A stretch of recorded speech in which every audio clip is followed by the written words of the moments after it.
নমস্কাৰ বন্ধুসকল, মই হিৰেণ। আজি মই আপোনালোকক এই ভিডিঅ'টোৰ জৰিয়তে এই 2024 চনৰ এপ্ৰিল মাহটোত কুম্ভ ৰাশিৰ ব্যক্তিসকলৰ কেনেদৰে পাৰ হ'ব তাৰে সম্পূৰ্ণ বিৱৰণ মই আপোনালোকক এই ভিডিঅ'টোৰ জৰিয়তে আগবঢ়াইছোঁ। প্ৰথমে মোৰ চেনেলটো আপোনালোকে ছাবস্ক্ৰাইব কৰি ল'ব, যাতে মোৰ পিছৰ ভিডিঅ'বিলাক আপোনালোকে সহজে লাভ কৰিব পাৰে। লগতে মোৰ ভিডিঅ' যদি ভাল লাগে তেন্তে লাইক আৰু শ্বেয়াৰ কৰিব, কমেণ্ট কৰি আপোনালোকৰ মনৰ ভাৱ প্ৰকাশ কৰিব। এতিয়া মূল বিষয়লৈ। কুম্ভ ৰাশি ব্যক্তিসকলৰ এই মাহটো এওঁলোকৰ পাৰিবাৰিক জীৱনৰ ক্ষেত্ৰত এনেধৰণৰ। এই মাহত শনিদেৱ আপোনাৰ পৰিয়ালৰ বাবে খুবেই গধুৰ হৈ থাকিব, যাৰ বাবে আপোনাৰ ঘৰত বিবাদৰ সম্ভাৱনা অত্যন্ত প্ৰবল।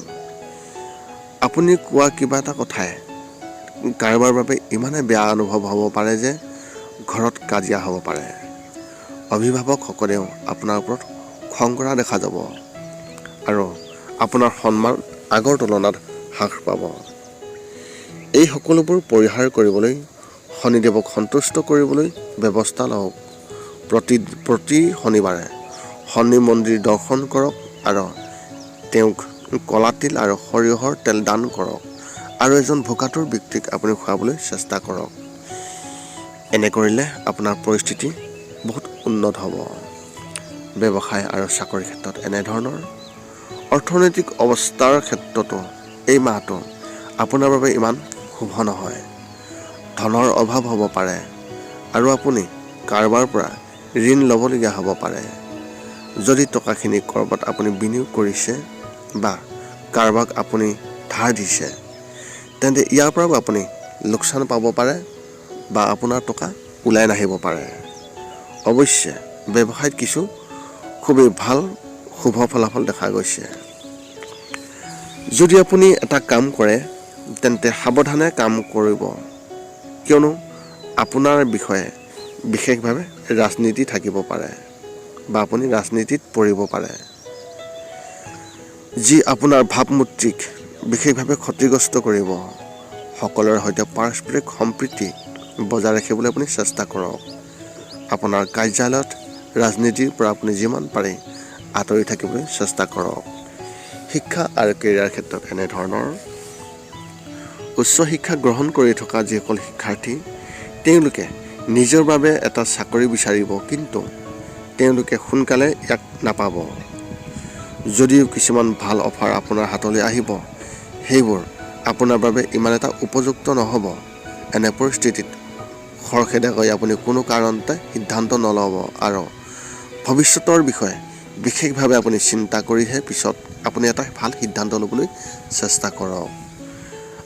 যদি আপুনি কলেজত কাৰোবাৰ সৈতে হাই কাজিয়া কৰিছে বা আপোনাৰ যদি কাৰোবাৰ লগত বিবাদ হৈছে, তেনেহ'লে তেওঁলোকে আপোনাৰ প্ৰতিচ্ছবি ক্ষতি কৰিবলৈ বহুতেই চেষ্টা কৰিব। এনে পৰিস্থিতিত আগতীয়াকৈ আপুনি সতৰ্ক হওক আৰু কাকো ভালকৈ বা বেয়াকৈ আপুনি কোৱাৰ পৰা পৰিহাৰ কৰক বা আপুনি আঁতৰি থাকক। প্ৰেমৰ ক্ষেত্ৰত এনেধৰণৰ। এই মাহটো আপোনাৰ প্ৰেমৰ সম্পৰ্কৰ বাবে খুবেই ভাল। যদি আপুনি বিবাহিত, আপুনি আপোনাৰ সংগীৰ পৰা খুবেই শুভ সমৰ্থন পাব আৰু সম্পূৰ্ণ সমৰ্থন পাব। তেওঁলোকে আপোনাক প্ৰতিটো কামত সহায় কৰিব, যাৰ ফলত দুয়োৰে মাজত পাৰস্পৰিক প্ৰেম বৃদ্ধি পাব। সম্পৰ্কত আপোনাৰ বিশেষভাৱে গৰম হৈ থাকিব পাৰে।